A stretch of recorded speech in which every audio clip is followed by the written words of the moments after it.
柯文哲，这位2014年突然出现在台湾政坛的新面孔，从一位政治素人到如今的总统候选人，也是唯一一个会公布政见执行完成度的政治家。他的崛起代表了台湾政治格局中的一次重大变革。柯文哲的魅力不仅仅在于他作为候选人的身份，更在于他作为一名改变者的潜力。今天，我们将从逻辑的角度，深入探究这位民众党候选人如何在多元而复杂的台湾政治环境中产生影响，以及他如何在短短几年内，从台北市长成长为全台湾范围内拥有广泛资源者的政治领袖。为何年轻人都喜欢他？这里我就不谈他的政绩，因为网络上都查得到。在开始前，先预告视频中会有个小彩序。1. 柯文哲的背景和政治旅程。首先我们从他的背景探讨，他的政治背景就是没有背景，最初就是一名号称智商157的台大急诊室医生，跟创伤部主任，同时也是一名叶克膜专家。很多政客老人都不知道，为何年轻人都喜欢柯文哲。这里我就用我收集到的资讯来跟大家说。首先，他的政治旅程是从医学界跨越到政治领域，让他跟传统政客相比，如同清水般的存在。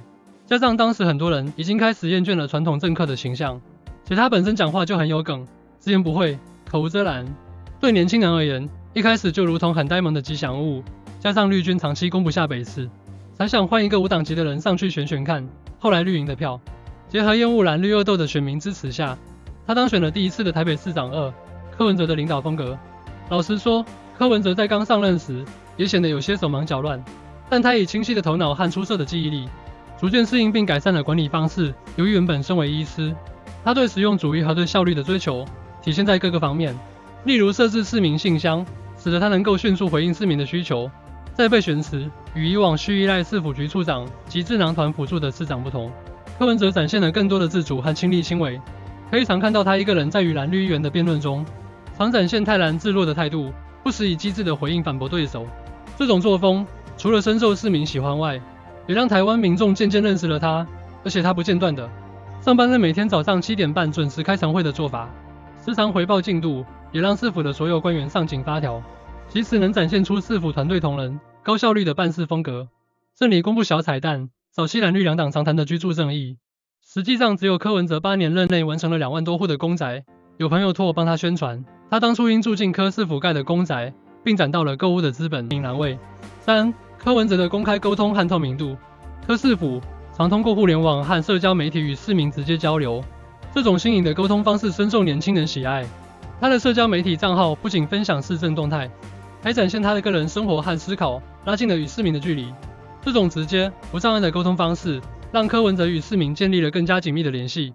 与其他政客在当选后常闭口不谈选举政见不同，柯文哲积极公开他的政见完成度。他最近宣布，8年任期内，他的政见实现率高达 97%， 并成功减少了超过500亿的债务。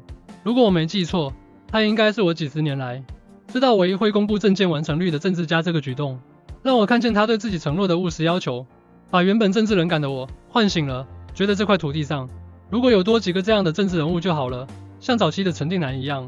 4. 亲民。自古以来得民心得天下。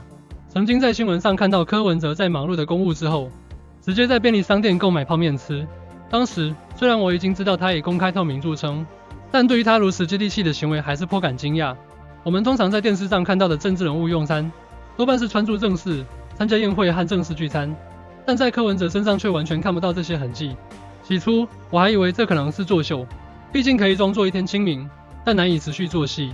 然而随着时间的推移，我发现自己错了。我经常在媒体上看到柯文哲不顾摄影机，直接享用简单的餐食。更为显著的是，他每天不坐市长专用车，而是选择搭乘公交车上班。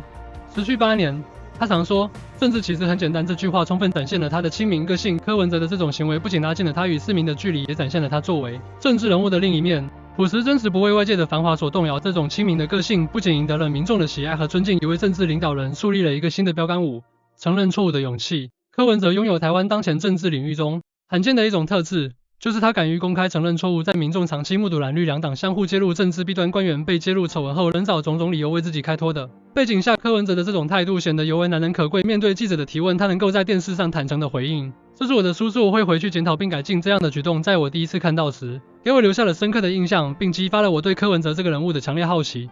在我的观念中，一个人要真正进入自我反省的阶段，首先必须学会承认错误。没有这一步，所有的讨论和承诺都只是空谈。柯文哲通过他的行为，展示了这种重要的领导力品质。他的这种直面问题、勇于承担责任的态度，不仅为他在政治领域中赢得了尊重，也在民众中树立了一个积极的榜样。看到这里还不懂的年轻人为和支持柯文哲的话，让我用简单的2句话来形容：年轻人都是看这个人做了什么，而不是他说了什么。6. 当选台北市长后的改变和影响。当上市长后，因为他本身个性就是实用主义的改革者，事事都要求公开透明和高效，所以他也要求公开自己问政的画面。加上网络无福界，所以全台湾的人都可以看到他在议会被询时的所有表现。这种新颖的问政方式打破了传统政治的束缚，为台北市带来了新的活力和变革。也是因为这般的公开透明，当初还未参选高雄市长的韩国瑜才能再次出现在全国民众眼前。我也是因为那次看了当时还身为柯文哲的部下韩国瑜在跟议员备询时强硬回话的态度，才认识了这号人物。这项改变等同于间接帮了韩国瑜提高了知名度，同时也踢开了韩国瑜未来选高雄市长之路的敲门砖。柯文哲在台湾政坛中犹如清新之风的人物，从他的政治旅程到亲民的作风，每一步都深刻体现了他对改革和真诚的承诺。他的故事不仅仅是关于一个从医学界跨越到政治领域的转变，更是关于一个人如何以诚信、勇气和实用主义影响着整个社会的进步。他的公开透明、勇于承认错误和不断追求效率的领导风格，为台湾政治文化带来了新的生机。他以身作则，展示了政治人物也可以亲近民众，坦诚面对自己的不足，并且勇于改变。他的每一个行动和决策都是对政治其实很简单这句话的生动诠释。在这个纷繁复杂的政治舞台上，柯文哲以其独特的风格和行为赢得了民众的心。他的影响力远超过他的政治职位，因为他不仅是台北市的市长，更是一位真正意义上的民众领袖。他的故事激励着我们，让我们相信，在这片土地上，还有政治家是真正为人民服务的。他的崛起不仅代表了一次政治变革，更是一种人民对诚实、透明和公正政治的渴望。